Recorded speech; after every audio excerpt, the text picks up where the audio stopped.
गीता, जरा सोचो, साल 2018 से दुनिया जैसी हम जानते हैं एक बहुत बड़ा बदलाव आया है। दो महाशक्तियां चीन और भारत प्राचीन सभ्यताएं पुनर्जन्म लेती हैं, अब दुनिया पर राज करती हैं। उनके रास्ते आपस में जुड़े हुए लेकिन अलग भविष्य को आकार देने के लिए तैयार हैं। यह सर्वोच्चता के लिए उनके संघर्ष की कहानी है। यह एक दिलचस्प बात है फरीद, 21वीं सदी में एशिया की ओर एक अभूतपूर्व शक्ति परिवर्तन देखा गया है। चीन और भारत की आर्थिक और जनसांख्यिकीय शक्ति अंतरराष्ट्रीय व्यवस्था को बदल रही है, जबकि पुराने खिलाड़ी अमेरिका और यूरोप फीके पड़ते दिख रहे हैं। बिल्कुल, नई शक्तियां उभर रही हैं और ये प्रभुत्व के लिए एक प्रतियोगिता है, सभ्यताओं का टकराव, भविष्य के लिए एक लड़ाई। कौन जीतेगा? क्या ये ड्रैगन होगा या टाइगर? इसका जवाब मेरे दोस्त अभी पता नहीं है, लेकिन दांव बहुत ऊंचे हैं। बिल्कुल, दुनिया सांस रोककर देख रही है। इस संघर्ष का परिणाम राष्ट्रों के भाग्य का फैसला करेगा, वैश्विक अर्थव्यवस्था को फिर से आकार देगा और शक्ति संतुलन को फिर से परिभाषित करेगा। भविष्य अधर में लटका हुआ है।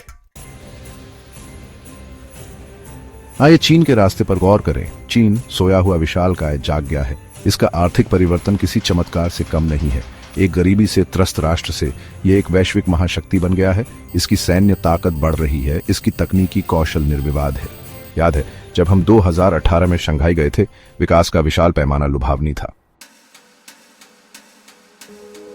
मुझे याद है फरीद, लेकिन इस उल्लेखनीय विकास के बावजूद ड्रैगन को चुनौतियों का सामना करना पड़ रहा है। इसकी जनसंख्या बढ़ती जा रही है, इसकी जन्म दर घट रही है और इसकी अर्थव्यवस्था धीमी हो रही है। साथ ही इसकी सत्तावादी सरकार को आंतरिक असंतोष का सामना करना पड़ता है। क्या चीन इन बाधाओं को दूर कर सकता है? यही सबसे बड़ा सवाल है। बिल्कुल। और फिर बेल्ट एंड रोड इनिशिएटिव है, जो दुनिया भर में चीन के प्रभाव का विस्तार कर रहा है। अफ्रीका, एशिया और लैटिन अमेरिका में निवेश ने संसाधनों और बाजारों तक पहुंच हासिल की है, जबकि इसके सैन्य आधुनिकीकरण कार्यक्रम ने इसकी शक्ति प्रक्षेपण क्षमताओं को बढ़ाया है। फिर भी इन ताकतों के बावजूद चीन का भविष्य अनिश्चित बना हुआ है। जनसांख्यिकीय टाइम बम चल रहा है, आर्थिक असमानता बढ़ रही है और सामाजिक अशांति उबल रही है। ड्रैगन लड़खड़ा सकता है, उसका चढ़ाई लड़खड़ा सकता है। अब आइए अपना ध्यान भारत की ओर मोड़ें। भारत एक अरब सपनों का देश आगे बढ़ रहा है। इसकी युवा आबादी एक जनसांख्यिकीय लाभांश है। इसकी अर्थव्यवस्था तेजी से बढ़ रही है और इसके लोकतांत्रिक मूल्य दुनिया के साथ प्रतिध्वनित होते हैं। इसका उभरता हुआ तकनीकी कौशल भी एक महत्वपूर्ण कारक है। भारत की ताकत इसकी विविधता, गतिशीलता और लोकतंत्र में निहित है। इसकी जीवंत संस्कृति सॉफ्ट पावर का स्रोत है। इसका बढ़ता हुआ मध्यम वर्ग आर्थिक विकास का चालक है और इसकी वैज्ञानिक और तकनीकी प्रगति इसकी अर्थव्यवस्था को बदल रही है। मैं भारत के स्टार्टअप पारिस्थितिकी तंत्र की क्षमता को लेकर विशेष रूप से उत्साहित हूं। मैं भी, लेकिन भारत की चुनौतियां महत्वपूर्ण हैं।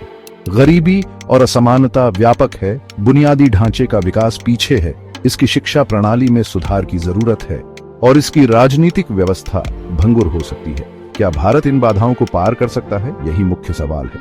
भारत का उदय बिना विरोधियों के नहीं है।